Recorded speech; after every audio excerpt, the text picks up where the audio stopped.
सभी भारतीयों को मेरा नमस्कार। मैं कैलाश शर्मा भारत के बढ़ते कदम चैनल पर आप सबका हार्दिक स्वागत करता हूं। दोस्तों, आज की वीडियो में हम आपको बताने वाले हैं दो चीज़ें। एक तो अखंड भारत कितना बड़ा था, इसमें लगभग 22 देश शामिल थे और उन देशों के नाम के साथ मैं आपको बताऊंगा।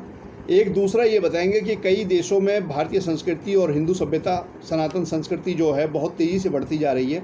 वो देश कौन कौन से हैं, क्या क्या उन देशों के नाम हैं। तो दोस्तों, पहले अखंड भारत से हम शुरू करते हैं।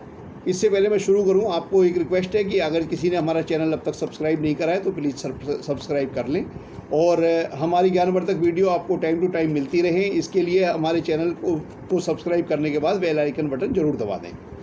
तो दोस्तों, अखंड भारत में भारत, पाकिस्तान और बांग्लादेश, जनरली आम आदमी के माइंड में यही तस्वीर उभरती है कि भारत, पाकिस्तान और बांग्लादेश अंग्रेज़ों के ज़माने में भारत का हिस्सा थे और ये बाद में अंग्रेज़ों ने अलग कर दिया। लेकिन दोस्तों, सिर्फ यही 3 देश नहीं, और देश भी मैं आपको एक तरफ से नाम लेकर बता रहा हूँ। अंग्रेज़ों के टाइम में ही चाइना के साथ उनका समझौता हुआ था तिब्बत को लेकर, तो तिब्बत को इन्होंने एक बफर स्टेट बना दिया था, वरना तिब्बत भारत का ही अंग था। इसी तरह से नेपाल भारत का ही अंग था, लेकिन नेपाल में ज़्यादा कुछ होता नहीं था, तो अंग्रेज नहीं चाहते थे कि वहाँ की लायबिलिटी भी उनके सिर पड़े, इसलिए उन्होंने नेपाल को एक अलग से स्वतंत्र देश के रूप में मान्यता दे दी। अब नेपाल वाले या तिब्बत वाले ये कहेंगे कि भाई हमारा देश कभी किसी का गुलाम नहीं रहा, तो उसके पीछे कारण ये है कि भारत का ही अंग थे, भारत के ही राज्य थे। भारत पे हमेशा विदेशी आक्रमणकारियों का हमला होता रहा, लेकिन क्योंकि भारत पे हमला होता रहा तो वो संपूर्ण भारत पे हमला था, उसमें सारे राज्यों पे एक साथ हमला था। उसमें ये नहीं कहा जाएगा कि किस राज्य पे हमला हुआ और किस राज्य पे नहीं हुआ। जिन देशों के मैं आज नाम बता रहा हूँ, इन देशों में विदेशियों ने हमला नहीं करा, क्योंकि ये भारत के ही अंग थे। इसी तरह से अफ़गानिस्तान, ईरान के बॉर्डर तक हमारी सीमा लगती थी, लेकिन ईरान में भी काफ़ी पहले हिंदू ही रहा करते थे।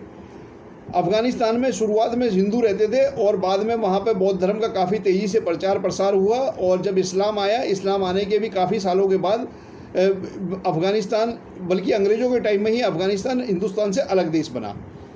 इसी तरह से अब देशों के मैं नाम बता रहा हूँ आपको: Bharat, Nepal, Afghanistan, Pakistan, Tibet, Bangladesh, Myanmar, Cambodia, Thailand, Sri Lanka,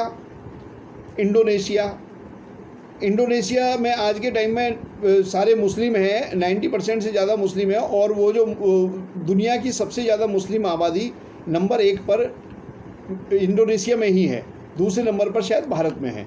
सबसे बड़ी आबादी वाला मुस्लिम देश वो भी इंडोनेशिया, वो भी भारत का ही अंग था। और वहाँ पर हम लोगों ने वो हिंदू धर्म से पहले वहाँ पर बौद्धिस्ट बने, और बौद्धिस्ट की अहिंसावादी नीति के कारण धीरे धीरे इस्लाम ने वहाँ पर जगह ले ली। तो दोस्तों, ये देश थे। इसी तरह से थाईलैंड को श्याम देश कहा जाता था उस टाइम पे, म्यांमार को बर्मा कहा जाता था। ये मैंने आपको देश बता दिए हैं: Bharat, Nepal, Afghanistan, Pakistan, Bangladesh, Myanmar, Cambodia, Thailand, Sri Lanka, Indonesia, Tibet. अब दोस्तों, दूसरी चीज़ आपको मैं एक और बताने वाला हूँ, जिसमें यह है कि भारतीय संस्कृति का बहुत तेज़ी से विकास हो रहा है।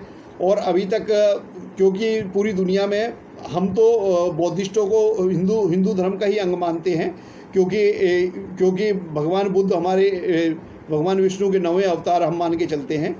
और लेकिन पूरी दुनिया में बौद्धिस्टों को अलग धर्म के हिसाब से देखा जाता है। तो शुरुआत में यह है कि वरना बौद्धिस्ट और हिंदुओं को जोड़ दें तो आज भी सबसे बड़ा धर्म हमारा ही है पूरी पृथ्वी पर।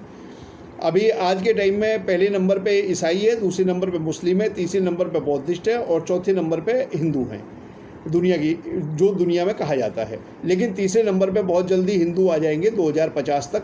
और कई देशों में हमारी हिंदू धर्म की संस्कृति जो है, सनातन संस्कृति, उसका बहुत तेज़ी से विकास हो रहा है। और जिन दिनों ये अभी हमारे यहाँ बीमारी फैली है कोरोना काल में भी काफ़ी तेज़ी से हिंदू संस्कृति का विकास हुआ है। जो हम पहले हाथ जोड़कर नमस्कार करते थे, या शमशान से आने के बाद स्नान करते थे, ये वो सारी चीज़ें, या हाथ नहीं मिलाते थे, नमस्कार करते थे, इन सारी चीज़ों का ना काफ़ी तेज़ी से प्रचार प्रसार हुआ है। और लोगों ने इस केस में क्या है, गीता पढ़नी शुरू करी है। और गीता में आत्मा परमात्मा का सिद्धांत जो भगवान कृष्ण ने दिया है, उस सिद्धांत को पढ़कर काफ़ी लोग हिंदू संस्कृति की तरफ अग्रसर हुए हैं। और वो मतलब हिंदू धर्म काफ़ी फला फूला है कई देशों में। इनमें देखो इंडिया, नेपाल, मॉरिशियस, इनमें हिंदू धर्म पहले से ही था। उसके अलावा काफ़ी तेज़ी से हमारी जनसंख्या काफ़ी ज़्यादा बांग्लादेश में भी है, लगभग 12% के करीब है। पाकिस्तान में लगभग 4% के करीब है। और इनके अलावा USA, Russia, Australia, Japan, Canada, Thailand, Malaysia और इंडोनेशिया में तो दोस्तों पूरा मुस्लिम देश है। पूरी दुनिया में सबसे ज़्यादा मुस्लिम इंडोनेशिया में रहते हैं। लेकिन वहाँ का 90% मुस्लिम जो है राम भक्त है, क्योंकि उन लोगों का कहना यह है कि हमने अपना धर्म बदला है, हमने अपने बुजुर्ग नहीं बदले। हमारे जो बुजुर्ग हैं भगवान राम हैं और उन्हीं के हम वंशज हैं। हमने अपने बाप दादा नहीं बदले। और इसी हिसाब से वहाँ पे हर साल रामायण का पाठ होता है, रामलीलाएँ होती हैं और काफ़ी अच्छे तरीके से ये रामायण मनाई जाती है, रामलीलाएँ होती हैं। ये इंडोनेशिया की बात बता रहा हूँ दोस्तों। तो इस तरह से कई देशों में, लगभग 26 देश ऐसे हैं जिन देशों में बहुत तेज़ी से हिंदू धर्म का प्रचार प्रसार हुआ है। और उसमें इस्कॉन का भी काफ़ी बड़ा योगदान है। इस्कॉन की वजह से भी बहुत लोग गीता पढ़ते हैं और वो हमारे धर्म की तरफ अग्रसर हुए हैं।